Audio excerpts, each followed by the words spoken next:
Welcome back to another telesong location with Harvey and Gabby. Gabby is behind the camera, and I am Harvey. Today we're joined by Jyn Ting Ying, a musician, a composer, artist here in Edmonton, Alberta. So thank you for joining us. Yeah, thank you for having me. So I went through not your StoryHive, your Spotify, and I really love all the different genres you mix together. So you do a bit of electronic and a bit of piano, and I love how you combine them all together. But you actually started off early on with classical piano for 12 years, is that right? Yes, correct. Tell me a little bit about that. How'd you get started in piano? Well, I got started in piano because I got put into piano lessons, which I think is an age as old as time. And then I stuck to it for a really long time. I was really fortunate to have a educator that really worked with me and worked with my style of learning so that I was able to do that sort of classical curriculum while still being kind of a chaotic student. So very grateful for my teacher on that end.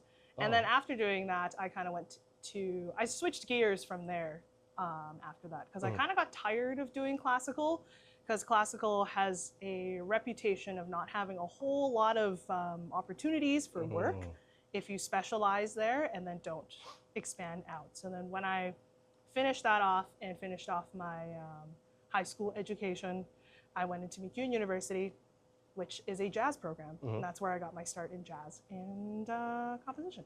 So originally when you started piano, I guess you didn't really enjoy it that much, or would you love it from the start and you were like, okay, this is something I want to do for the rest of it? Oh man, I loved piano. Oh, that is lucky. I know, I was that lucky kid that loved piano. Usually when parents force you into something, you like kind of hate it for a while. You can ask Gabby about his kung fu. Oh man, that was something I really wanted to do and just didn't end up doing. But yeah, no, I always really liked piano. I think my biggest influence as a kid was probably my grandfather, my maternal grandfather, who did a lot of arts on the side. He was an engineer at CN, and so he did like a lot of the I think he was mostly did the repairs at the train station, but I don't remember anymore. That's pretty cool. But he on the side did a lot of self-learning when it came to a lot of arts. So he was a really good illustrator, and he was a really good sculptor, and he knew how to do like ballroom dancing, and then he also played the piano. So you kind of just did a little bit of everything. Yeah. Oh. Did he kind of teach you the piano a little bit? Not or? really, actually. Not really? Oh, okay. He just kind of played it and was just sat around, and I got exposed to it early. And I kind of wanted to be like him in that sense, where I'm like, that seems pretty cool. I want to play the piano just like my grandfather. And here we are. So, yeah. So when you made that switch from classical piano to jazz, was it difficult for you? What was the, I don't know, did you find it kind of hard to do that? Absolutely. The learning curve was very steep because classical is more of a rigid style of music learning, where you learn with just the sheet music that's in front of you and you play it exactly as written, and there is a very clear right or wrong on how you do that. When you go into jazz, it's a little bit more free form in the sense that you're given less of like an exact instruction manual on how to play the song, and more of a like, here's the general end point you want to get to. And there are different endpoints, like a lot of people kind of like get to different endpoints. Here are all your pieces, figure it out. So it's like a lot more improvisational? I can't That's even the say word. that word. That's the word. You got it. Oh. Yeah, it's improvised. So that was like a really big learning curve for me as a student, which was really challenging. But I'm glad I learned it because it's a really important skill for composition, and then also for some of the other work that I do. Did it kind of change your approach of like how to compose or make music? Yeah, absolutely. In what ways? Well, I think before, because when I was still doing a lot of classical music stuff, I really composed with how music worked in mind. And so I would kind of stick to these little rigid boxes that I learned how music was supposed to be. And that's the way I would compose. And there was a very little experimentation. It was like, okay, I'm gonna make something that's gonna look like this. and then I'm gonna put all the pieces together, and that's gonna look very neat and tidy, which made stuff that sounded nice, but also stuff that sounded very bland. Once I started doing more improvisation stuff, then I started having the bravery to experiment with stuff that's a little bit different. So experimenting and being comfortable with things that maybe don't always sound pretty, or experimenting with forms of music that can go outside of the box a little bit. And a lot of the songs on my album that you mentioned are because I kind of experimented with like the way music is supposed to be. I didn't confine myself to certain like conventions or certain sounds or certain styles, and I just kind of went with it. And learning improvisation really allowed me to access that and then to really use that to my advantage. So in like a way, it really helped you express a lot more of what you were feeling, like a lot more emotions than before. Okay, that's good. So about that album though, so I wanted to quickly talk about, the title is Where We Danced Still Dances With You. Ah, that's my solo piano That's your single. Single. Yeah. I loved it so much. Is there a chance we can quickly listen to that? Just like a little peek, if you have it? Sure, I can. Just like a little quick interlude of my music. Now you all are trapped to hear my lo-fi beats. Sorry, no. Just because she brought this speaker, we got to use it. Okay. Let me turn this on. And then... Oh, things are happening. Hold on. JBL speaker. JBL speaker? Oh, we can't see that. It's a speaker. Speaker, unknown speaker. Yeah. Unknown speaker with no logo. The Jyn Ting Ying speaker. Jyn Ting Ying speaker. Ooh. Sorry. Yeah, that's okay. Excuse me. Should I? That's okay. I'm so funny. I really liked how it had a lot of who's that? Joe Hisaishi? Joe Hisaishi, yeah. Did you take any inspiration from him? Yeah. That's a good pill. That's a good pill. I love when people tell me I sound like him. Oh, really? Okay. Great for my ego. I didn't want to say it because sometimes like musicians don't want to be compared, but I'm like, this is really like Studio Ghibli, and very. One of those. It's a highly controversial topic, is how to say Ghibli. Yeah. But no, I'm of the opinion that to be influenced by other people's work is to show them the greatest compliment to their work, is that it's such a big inspiration on you that you want to put it as a part of yourself. And original music is kind of a false, it's a goal that is nearly inachievable, because there's no way for you to be completely original with how many influences there are in the music industry. And also, if you're using the 12-tone system, you only got 12 notes. You can only do so many things and so many combinations. Without sounding like someone. Yeah, right, exactly. Fair. But what makes music unique and composition unique is the combination of all of your influences and how they show up in your work. So for me, I really like Joe Hisaishi's work. I really like Square Enix because I love me some Final Fantasy and Octopath Traveler, and those soundtracks are beautiful. I also really like electro dance pop, and I also really like a bunch of things, jazz, hip hop, and that all kind of comes together in my music, right? And that's the same for everyone else. That's what makes it cool. Okay, sorry. Here we go. Let's give it I don't know if... Just turn that up. Turn it up all the way. The bass is going to be wild.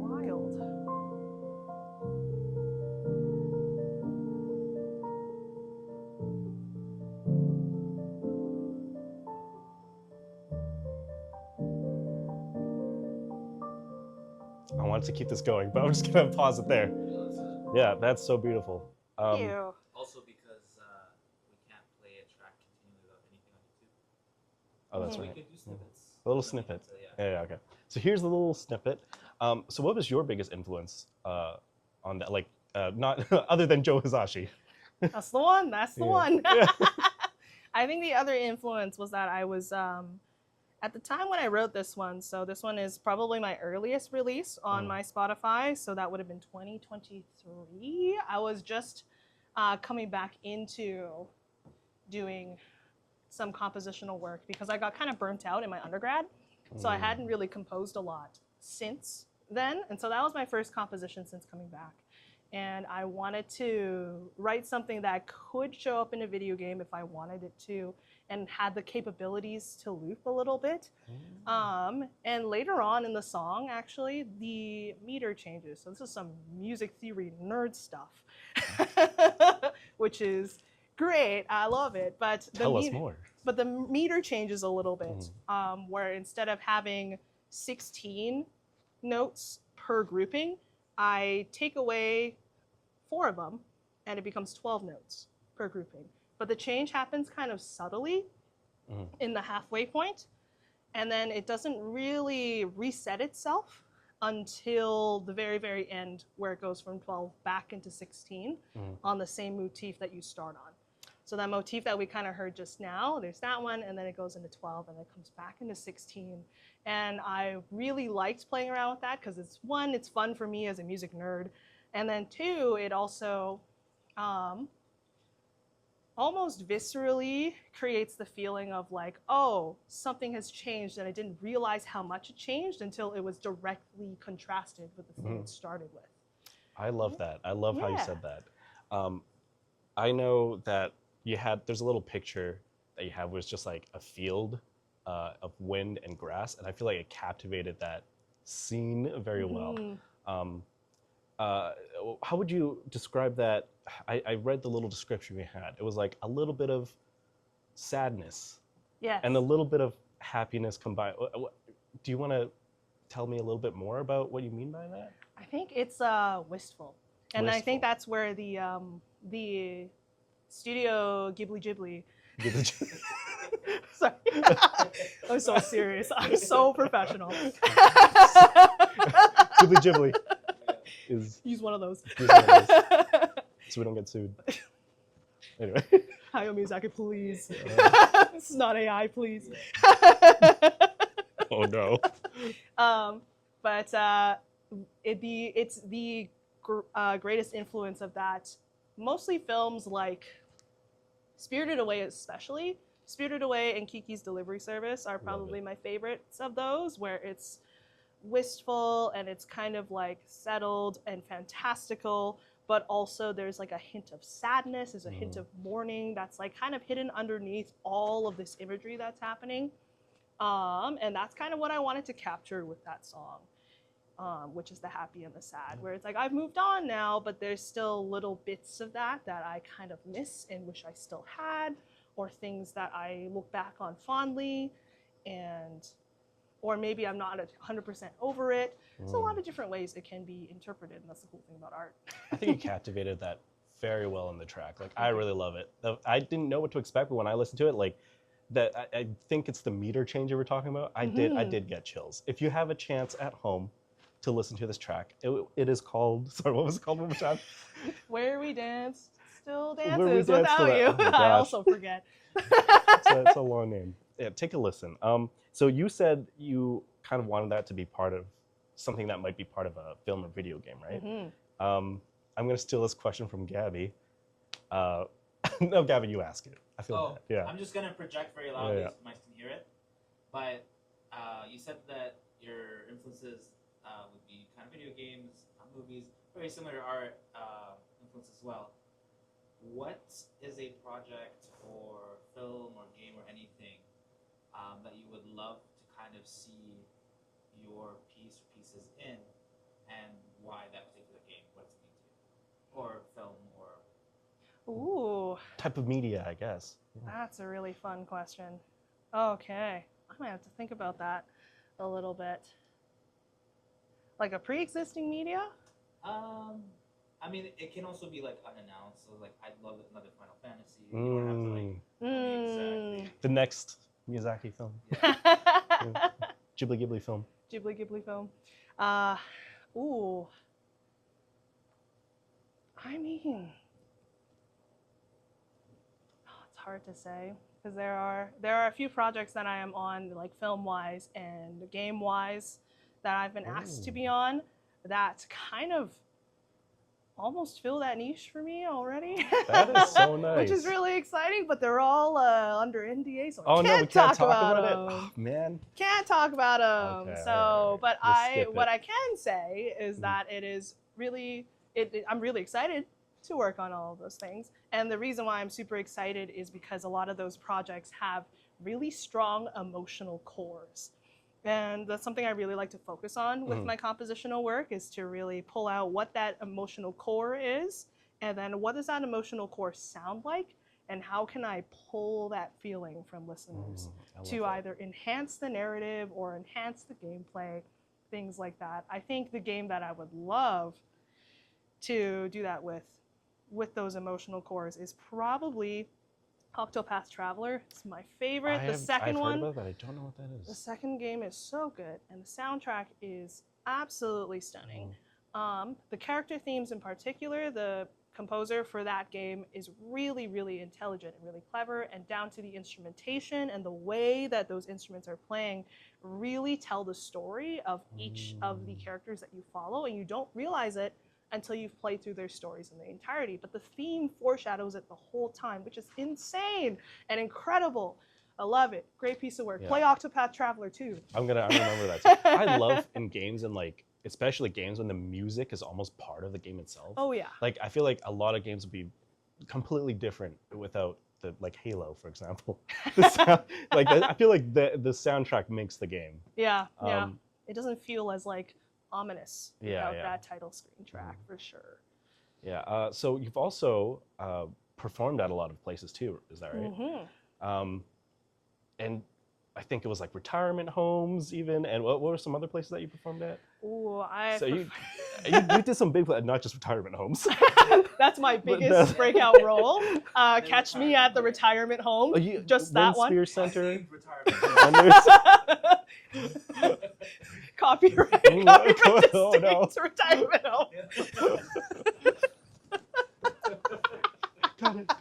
We'll have a budget one year. Exactly.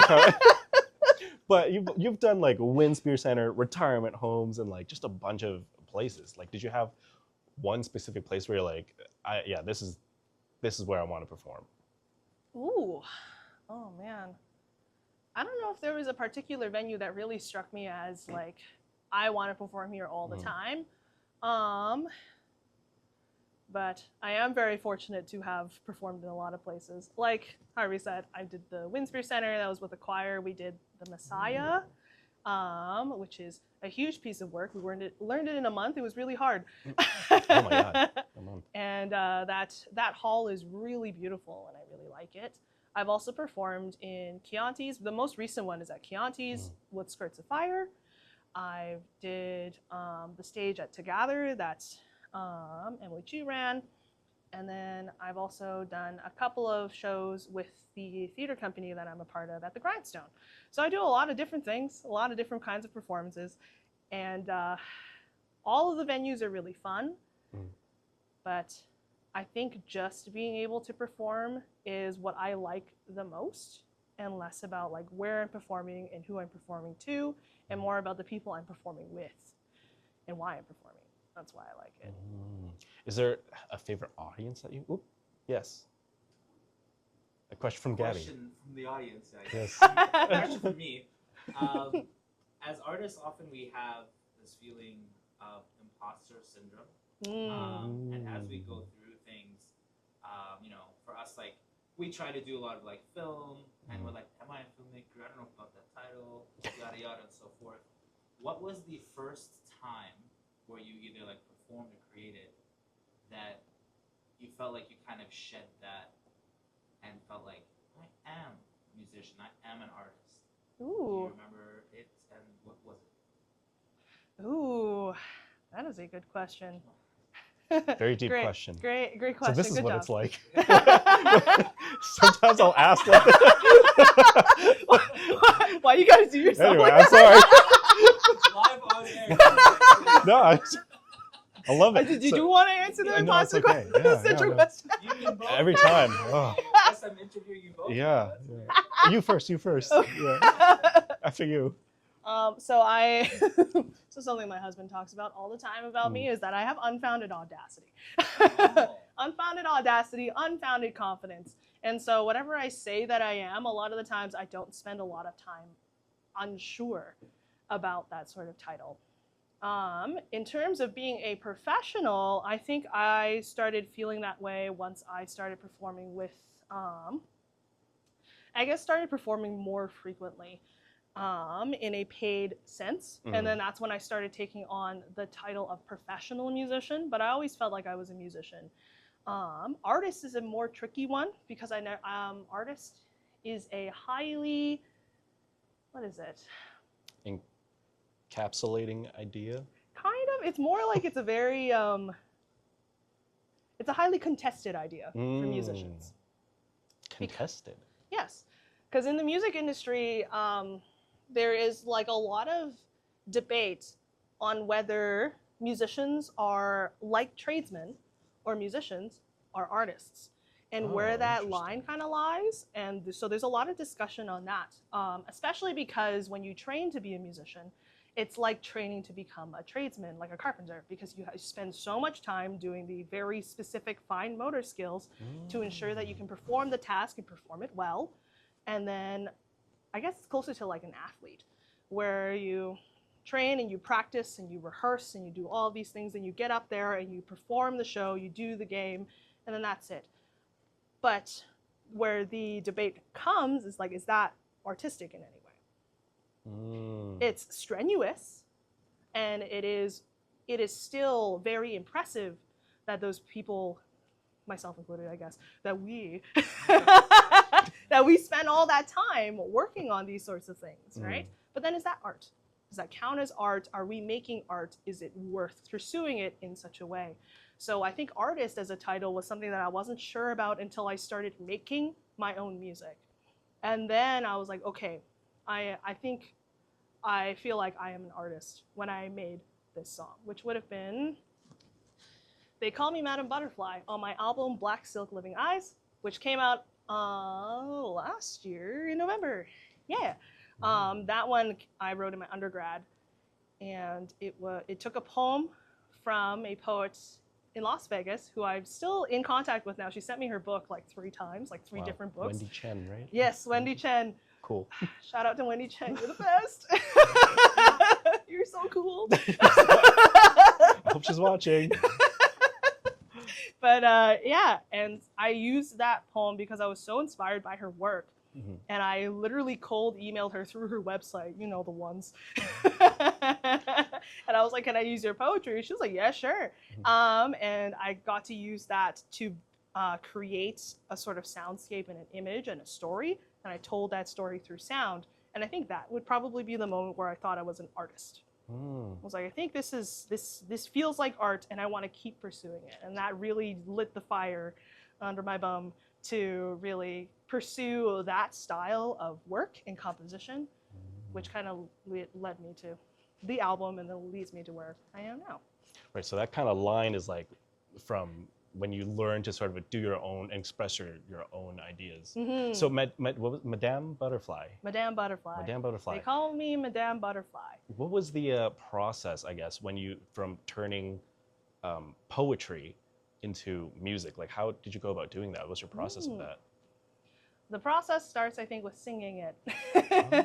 So because the words are already written, then the last things to add is the melody, or I guess that's the first place I start, which is not always where people start, especially instrumentalists, because piano is my principal instrument, so I play piano mostly. But singing the melody ensures that it's one, singable, and then it also makes sense when you line the words up together. So that's kind of where I started with that. And I wanted the melody line to be kind of stagnant, because the story of Madame Butterfly is a tale, it's based off of the opera by Puccini, Madama Butterfly, which this is a whole thing. Can I keep going? Yeah, I'm go gonna for it. Yeah, yap. absolutely. This is gonna be Yap really away. long. Yeah, no, I love it. Yap away. Yes. Tell us more. So Madama Butterfly is the opera by Puccini that centers kind of like a tragic Asian woman character that needs to be saved by a white man. And that opera is actually the inspiration for Little Saigon or Miss Saigon. That musical is based off of Madame Butterfly. And then there was another story by, I think, John Luther Long, also called Madame Butterfly, that's based off of this story, where it's this Asian woman who needs this white man to validate her experience, and she marries him, but then he leaves and goes back to his white wife in America and leaves her with a child. But then these two American folks come back and take her child away to be raised in America for a better life. And then at the end of the film, or at the end of the opera, she is devastated, and then and is gone. I see. So it's a really tragic tale, and Wendy was really clever in her use of this character, and she's used it as kind of like a stand-in for internalized misogyny, internalized Orientalism, internalized fetishization, and how people who grow up as Asian women, so I'm assigned female at birth, but I am non-binary, so I don't. Girlhood still applies, but I'm not a girl. Hashtag not a girl. So, but that kind of experience of like growing up with that lens and how heavy it is, and then if you accept it, it's kind of almost like begging for the white power to accept you and to please don't hurt me and please accept me because this is the only place where my worth is. So putting that into the fantasy of the poem, Wendy leans into it. And it's like, this is all that you've wanted. One of the lines that I really gravitated towards was, I won't walk, won't talk without you, which is chills. So terrible. It's awful, but it's also so like, it encapsulates so much of what that feels like, and how much of your own personal like autonomy you give away in order to become this stereotype that the white population wants you to be. And so then when I wrote the song, I created the voice as a stagnant person through vocoder, which is a highly processed electronic vocal, which then kind of continues to create that sort of semi-human, is it human, are we human, am I human type of question. And then the instrumentation around it is slowly morphing, slowly changing as it leaves this character behind, because she gets stuck there. Wow. Sorry, I'm just processing. Wow, no, that's incredible. Oh, yes, question from the audience. Question from the audience. This is for Harvey. Yeah, for Harvey. Yes. That's you. That's me. Is there a reason Harvey keeps tapping his mic pad? Am I? I'm so sorry. I am. Well, that wasn't a question. That's your question? Oh my gosh. So petty. God, Gabby. We're all watching at home. This is a good lesson on how to Jesus. be petty. I like it. Lost my train of thought now. Thank you for that. Would you say this is kind of like a big creative milestone for you? Yes, I would say so. Sorry. Oh, Hydration. yeah. Take a sip. Oh. Am I still tapping on it? Is it okay? If you could not. Have I been tapping on it, really? Well, I never. Well, I never. Trying to get back into it. So earlier you showed me kind of like your little workbook. I don't know if you want to pull that out real quick and just show the technical work of how you sort of do this. This is my journal with all of my funky little stickers on it. My friend made this one, which is really nice, and I bought it from her. I really like this sticker because it says, I don't dream of labor, which really challenges the idea of having a dream job. But anyway. Oh my gosh. Yeah, so this is my compositional journal. It's kind of a mess, but it's got like, this is another song off of my album called In Which I Am Afflicted with Madame Butterfly. That one is part of Wendy's Madame Butterfly series. And this one is the way she put it was so beautiful. An interrogation of her own personality and how it aligns with the stereotypes of Asian women. because she mentions in a statement that I got from her for my zine that she has always been kind of shy and kind of quiet. And so then how much of that behavior is from socialization through fetishization and Orientalism, and then how much of that is actually my personality. And if I take the two apart, how much of that is left for me? How much of me is left of that? And so I took this and turned it into a very visceral and heavy, like dark EDM track on my album, which is one of my favorites. Yeah, it's one of my favorites. It's really, I scream in it. It was. I did hear that scream. So that is you screaming. Okay. Yeah, that is me. That is me. Wow. It was a one take scream, and it hurt my soul to do it. And we did not do a second take because I was like, then I'm going to think too much. It won't be as visceral. But this. Did you warn your loved ones before screaming? Did they know, or were they like, what's going on? Why are they screaming? Oh no. No, I went into a studio to record the scream. My husband was there, and then also the recording engineer, and they were both like, oh my God. Which, yeah. But anyway, this is kind of the process of that, because I had to rewrite it a second time. The first time I wrote this song, I wanted it to be pretty, to continue to have that sort of like unsettling prettiness. But then I kind of thought about concepts of like rage. Usually in a lot of queer circles, it's like female rage that gets talked about, of like the rage of injustice and the rage of how things could be. And I also started, at this point, I was like starting to come into my non-binary gender status, and also like trying to accept like how much do I want to pursue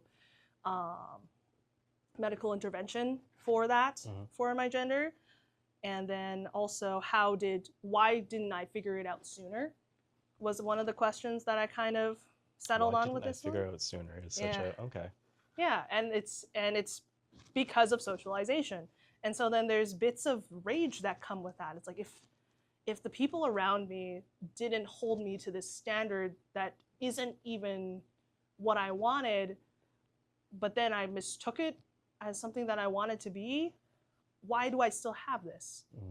Right? And so it's kind of like ripping all of these socializations out of you, which is why the song itself feels so violent, and why I had to do a second rewrite, because the first one felt disingenuous to what I wanted out of it. I think I wanted it to feel a lot more heavy, a lot more dark, a lot more raw, and so I had to rewrite it.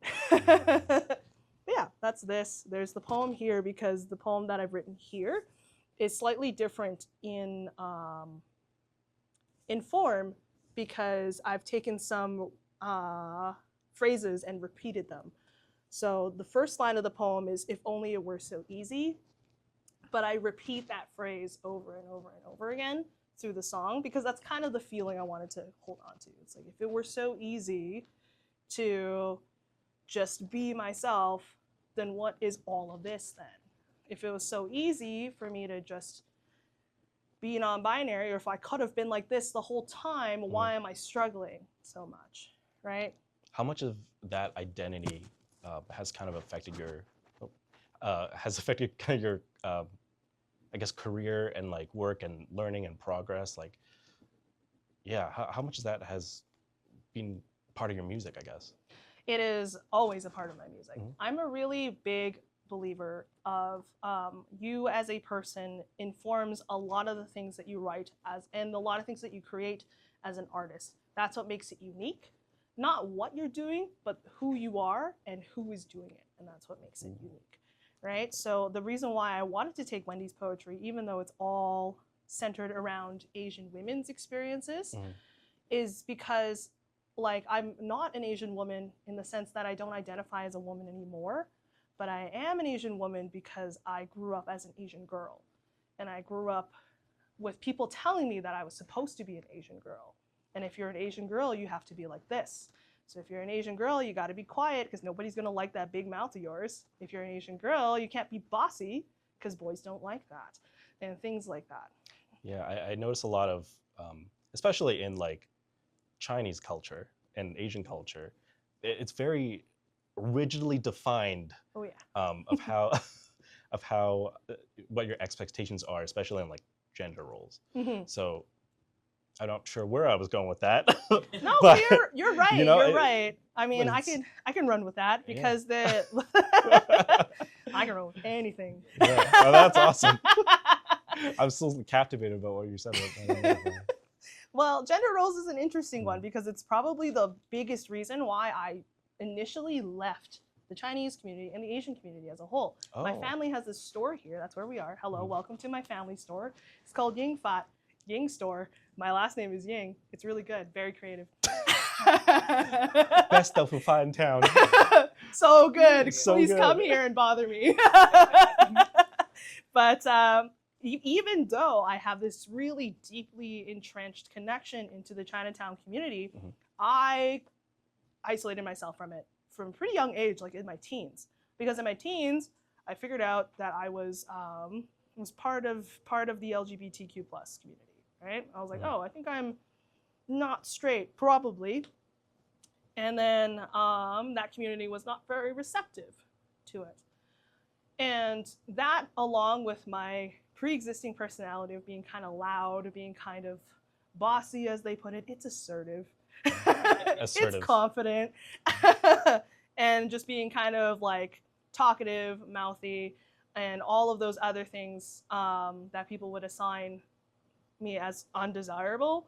And I was just getting sick and tired of it. Mm. Like there wasn't a whole lot of community that I found in those spaces because I didn't fit the mold of what an Asian girl was supposed to be. I was probably just some neurodivergent kid, so that made me kind of weird. Still neurodivergent now, it didn't go away. Hey. But and then Neurodivergent gang. let's go.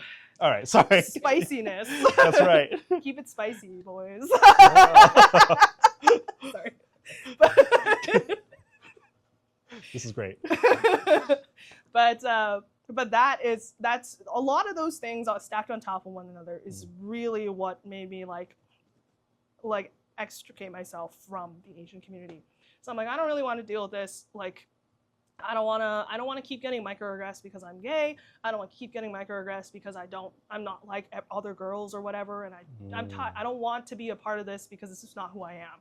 Were you part of like the like Chinatown, like Chinese community? Were you pretty like deep in that, or was it? I was in a Chinese bilingual program for a while. Ooh.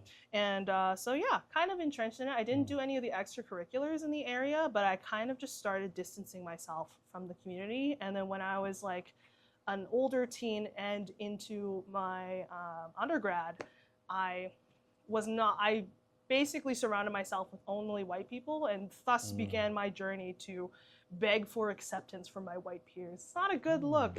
It's a canon event, as they say. But It is a canon event. It's a very sad one. It's a sad. Yeah. Don't like it. It's not a good one to look at that. But But that's so returning into the Asian community now has been really nice because I've entered in through arts. Yes, I have this connection through here, but then this connection only gets me to the elders and the part of the Asian community that still doesn't quite see me as who I feel I am. But the arts community does. So I kind of lived in that sort of like white, queer, and arts space for a bit. And my undergrad was highly tumultuous because it was a very white male institution, and I was one of like 4 Asian people, and I was one of like that. Yeah, Yep. I was also there was some weird segregation in the music programs where everyone is separated into their principal instrument, and girl instrumentalists are very few and far between and get treated really differently. And so not only was I girl, I was also not white. And so that made for a really, really awful undergrad. Oh, no. Is there like, there's not like girl instruments, are there? Is there It's like voice. that kind of, oh, I see. Yep, the realization is Wow, I had no idea. yeah, it's a fairly internal knowledge in terms of like the music industry itself, but that's kind of how it gets viewed. And there are lots of movements now of people kind of pushing against it. Like there are folks who hold conferences for like women in music and women in production in particular, so for recording music and stuff, and then instrumentalists as well, which is really nice. But yeah, that's kind of where that all led me to, in terms of like no Asian community. It's like, oh, actually I kind of miss having that cultural connection, because I'm tired of these white people, and I'm tired of people asking me. You know, this is a canon event. Yeah. Like this happened. I feel like no matter what kind of maybe immigrant you are, like there's this sort of like, I need to get accepted by like all these white people, and then you're kind of like, but I don't know anything about myself. And you start kind of that like journey of self-discovery. Yeah, you kind of do like a U-turn. And you come all the way back, which is like things you were ashamed of back in the game, like now you're kind of embracing it. Yeah. And it's cool to be proud of your culture. It's not cringe. It's not cringe. It's not cringe. It's super cool, actually, because your culture is sick. That's right. Yeah. What was your family like? Like, were they quite supportive of you back then, or was it like a bit of a struggle? Supportive is a strong word. Oh. So I think like I never really got pushback from my arts career. So my arts career was always like, sure, do whatever you want, but it also it wasn't pushback, but it also wasn't like, I believe in you. You know? It was just kind of neutral and distant in that sense. Neutral and distant is very Asian parenting. Yes. A lot of the time. Yes. Yeah, neutral and distant. Yes. It's also a little bit tumultuous in that regard, because I did have quite controlling parents as well, that really attempted to control my behavior and my thought patterns. And I had to work through a lot of that in therapy. Another canon event. Oh, intergenerational trauma. Oh no. What's that? It's actually our segue. Yeah. But so just kind of working through that. There are some things that I can forgive my father for, but there are a lot of things that I can't forgive my mother for. Not all the way. I see. But yeah, in terms of arts career, it's fine. Supportive, sure. If you want to call it that. Oh, if no. you want to call it that. And what about like right now? Are you guys still kind of like working through your relationship a little bit? Has it gotten a little better, or? With my dad, I'm working through it now, because I'm working here and helping him with it. Right. But I find that it's healthiest for me to keep a healthy amount of distance, and to tell them as little as possible about my life. That is really fair. So another question from the audience. Yes, question for the audience. Hi, audience. Primarily me. The best audience in the world. Woo! One question that we do have, because you've been like very vocal and kind of shared your experiences. I often ask guests, or we often ask guests, if you were to look at kind of an individual who's like, it's not you, because everyone always says, I wouldn't say anything, but it's a younger version of you, and give them one piece of advice that helped you tremendously in your journey, what would that piece of advice be? It's not your fault. Oh. I've tapped on my mic again. I'm sorry, but that hit me. That hit me. Oh my gosh. Yeah. That's the biggest thing that I would tell my younger self, is that it's not your fault. Lots of the things that you feel, lots of the things that you think about yourself and other people are given to you. And it's not your fault that you feel that way. And lots of things will happen to you. And it's also not your fault that they happen to you, because it doesn't matter how you could have been in those situations. Those things would have still happened because other people made those decisions. And because other people made those decisions, there was nothing you could have done. Wow. Have these experiences given you a better... So you are also an educator. Yes. I just wanted to throw that out there. When you teach your students, is this something you try to instill in them as well? I make small steps to it, because I am specifically a piano teacher. And so some of the things that I try to keep in my room is that they always have a choice. with me. Like, yes, you're here for piano lessons, but if you don't want to, I can't keep you. You can quit. And a lot of the time the students are like, but I like seeing you. And I'm like, all right, then we got to work through it. We got to work through something here because we got to work together on that. Something I also try to do with students is if I'm not feeling great or 100%, I tell them. Because a lot of adults in children's lives will be having like not great days, and then sometimes we'll react instead Take it of out respond. on the kids. And so that, and if that happens, I don't want these kids to feel like it's because they did something in my room for me to react that way. I would rather say up front, be like, hey, I'm feeling kind of tired today. And then that opens the floor for them to be like, oh, me too. Or then they're very empathetic towards it. And kids are really smart. If you tell them that you're not feeling good, they'll be like, oh, okay. If you're not feeling good, then I will calm down a little bit and we'll have a calmer lesson. Or it's like, if you're not feeling good, then let's play a game together. Or if we're not feeling good, what if I show you my cool thing? Well, what's the age range of your students actually now? 6 to adult. Oh, that's adorable. Yeah. What's something you've learned from them? That kids nowadays are way more emotionally intelligent. Yes, really? I would have thought the opposite. No. If you give them the space to be, they are.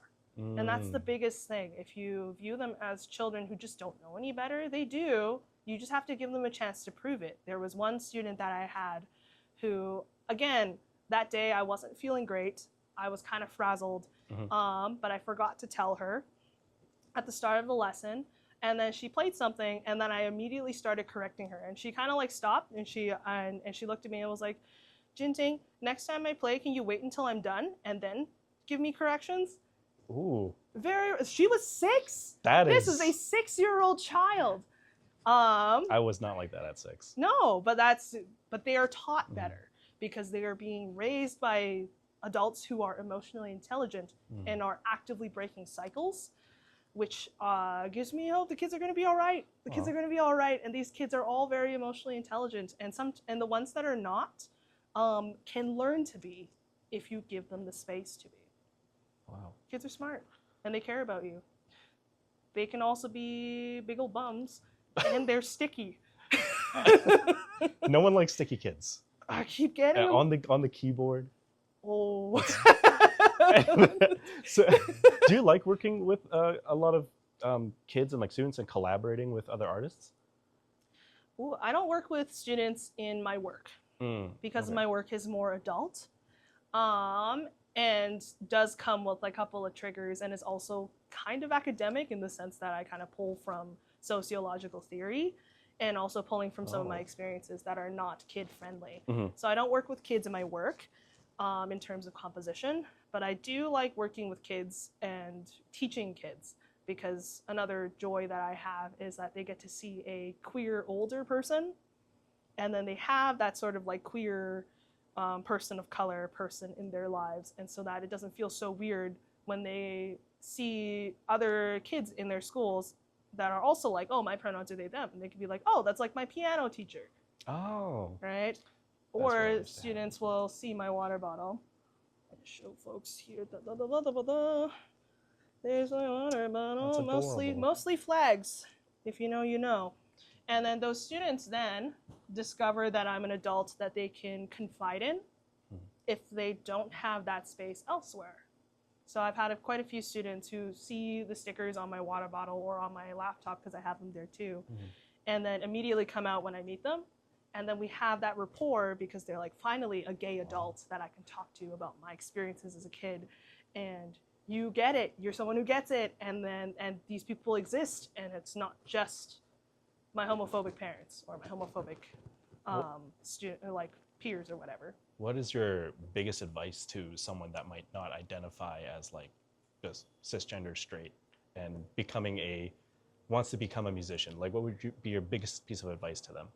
Stick to your guns. Stick to your guns. Stick to your guns. Don't let people tell you what you are, because they don't know.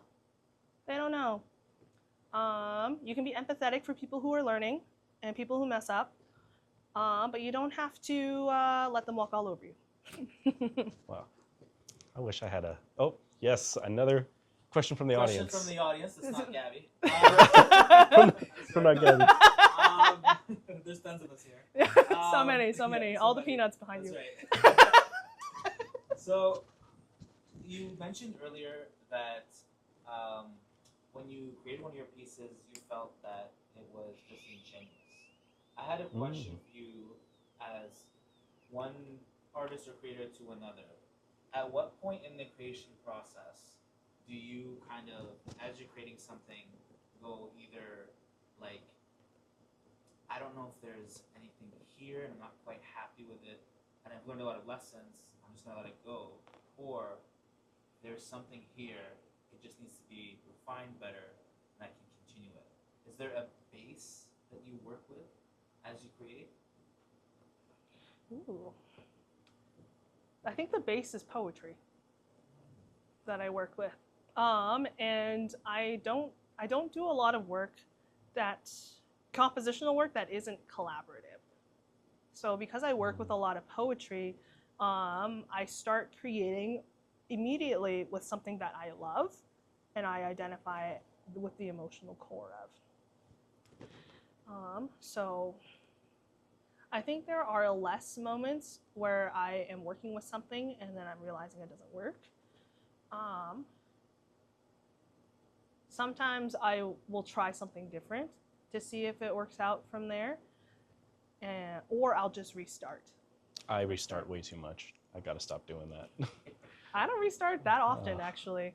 It's probably because I spend a lot of time with the research portion of it. So I don't actually start composing with sound until the very end of my compositional process. So I spend like almost a week or two just doing that research, that literary analysis, the research of like other themes or like mythologies or like other references maybe the works are coming into, and then understanding that. So I do research on like, well, what's the emotional core? What are they talking about? Why are they using this image? And then how do I feel about it? What sort of feeling is it getting from me? What sort of feeling do I want from the audience?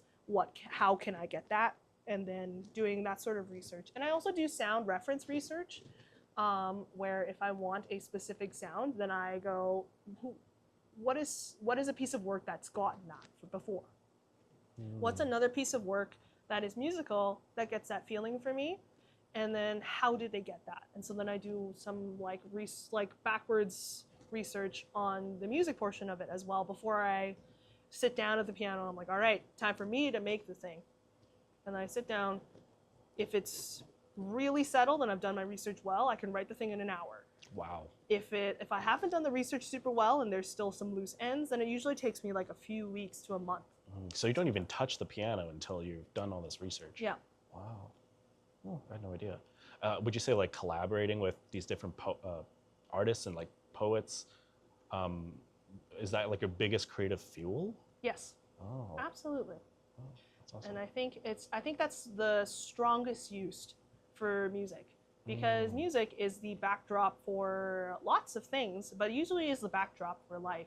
Like that's why lo-fi beats to chill and study to are so popular, is because that's the backdrop for whatever task you're doing.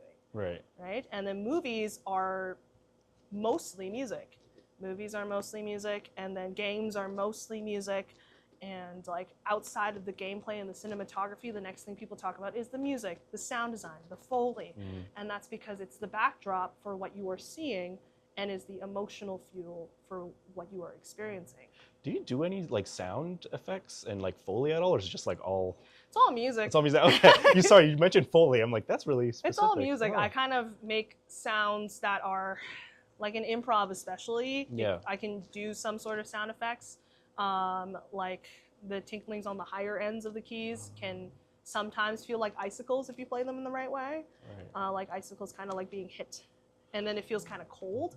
But if you smash the bottom end of the piano, it kind of sounds really rumbly and thunderous, and it also is a great stinger in those theatrical senses. When you do improv,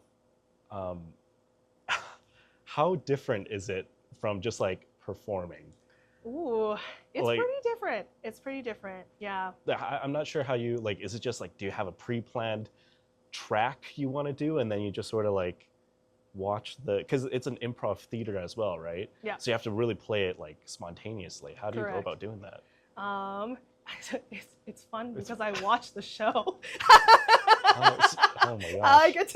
I get to watch the show and get paid for it. It's the best gig ever. That's pretty cool.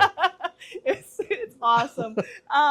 But it is different from like regular music sets, because regular music sets, you have to curate your set list, you have to prepare the set list, and then you perform the set list as written within a confined amount of time. It's kind of how you do that at festivals and other like events if you're performing at restaurants or private events or things like that, and weddings, right? But with the improv theater, I don't even know what the show is going to be about. Wow. Like I get there, I kind of know the structure of the format, and then the actors, they pull a suggestion from the audience, and they're like, okay, cool. And then we start the show, someone says one thing, and we go. And then I just go, and from whatever they say, I make the sound from whatever they say. Really? And it's instantaneous. Oh my gosh. I don't go in prepared with any like pre-planned sounds. I just kind of wait until they tell me something, and then I instinctively see what I grab. Wow. So what if? So it's sometimes sound effects and it's sometimes music. Yes. That's really cool. Making like sound effects on the piano. Yeah, it's fun. Oh, like sparkly. Are you sitting at like the front while you're watching this, or how are you doing? I'm sitting on stage. Oh, on stage. So I am on stage, and I'm kind of like off to the side. So if this was our stage right now, I would usually be on this side here facing the stage, and then everyone would be acting there. That's pretty cool. Do you prefer it sometimes compared to like just performing music? Or? Yeah, because the prep is that I show up. Watch it. Yeah, all right. And that's pretty amazing. I wish I was as skilled at an instrument to do that. It takes a lot of practice. And again, like I said, my initial background is in classical music.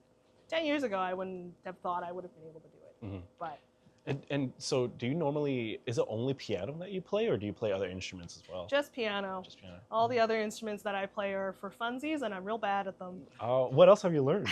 I have tried to learn ukulele and the Ooh. guitar when I was in concert band as a teenager. Another canon event, being in concert band, shadow concert band. I played flute, and I also played percussion, so I was really bad at the snare. I do drums, so. Okay, all right, I take it. No, I thought I'd just throw that out there. Yeah. No. I keep on touching this mic. I'm so sorry. Oh my god. I keep thinking it's right here, but it's actually over here. Just give it a nice little tippity tap. Oh You can Boots and Cats it there. Okay, so I thought we had a question from the audience. We did not. What was I going to ask now? This is terrible. Go on, host. Oh my god. Replace me. Replacing this host, I swear. I really lost my train of thought.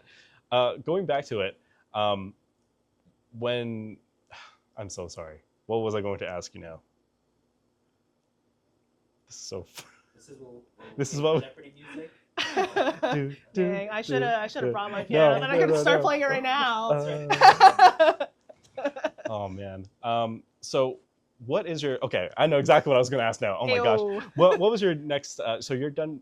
You're currently working on Madame Butterfly. That one is done. That one's done? That one is done, yeah. That one is out and released on Spotify. So. What's your next project, or what do you have going on right now? What are you working on? I've got quite a few. Okay. Is there anything you can tell us that isn't NDA? Yes, there are two that I can tell you that I am the, I guess the captain of the ship for, and then the rest of them I cannot, because I am not the captain of the ship for. But the first one that is happening, like, starting immediately, is something called the Chinatown Live Music Series, because I got a grant from West Anthem, which allowed me to create a kind of like a short run experimental music series in our Chinatown that are kind of inspired by New Standards Edmonton, which is run at the Common by a friend of mine, B-Boy. Shout out to B-Boy. You're sick as heck. That's right, you're sick. You're sick, B-Boy. Just gonna watch him like, who is that? No, he knows who I am. Okay, good. He knows who I am. That was a random shout out to No, to me, like, why am I? He's like, why is this person shouting him out? Anyway. We went to school together. Awesome.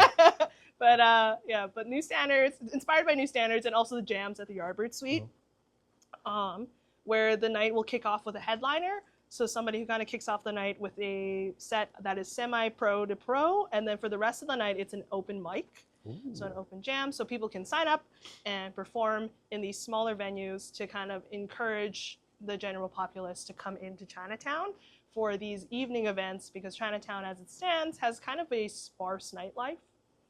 And once all the businesses shut down from their 9 to 5, it's pretty dead in this area. So as kind of like an initiative like After Dark with Revita. I really like that. After Dark is really so nice. good. But just kind of like that, encouraging people to come into Chinatown. And the first event is coming soon. I just launched its Instagram. It's just one post, which is the logo, but more information to come. and I'm really excited about that. And a lot of people I've had a lot of really great collaborators to help me with that, so I'm really excited about it. Who are some of these collaborators that you Those collaborators are musicians and businesses. Okay, great. Of course. To come, but I don't know when this is coming out. It might be known by then, but like to come, to be announced. Okay. But it's all in the works, and I'm really excited about it. If people want to hear more of your music and just want to learn more about you, where can they find you at? Instagram is the most consistent. So I'm on Instagram at JT Ying Music, and that is the most up to date. If you keep up with me there, all of my things will show up there. Ooh, awesome. Well, I think we're out of time right now. So thank you so much for joining us. It's fun. I think that's it. Oh my gosh, that's been an hour. Holy crap. I'm Harvey, and I tapped the mic again. My name is Harvey. Behind the camera is Gabby. This has been On Location with Harvey and Gabby. Thanks for joining us, and we'll see you guys next time.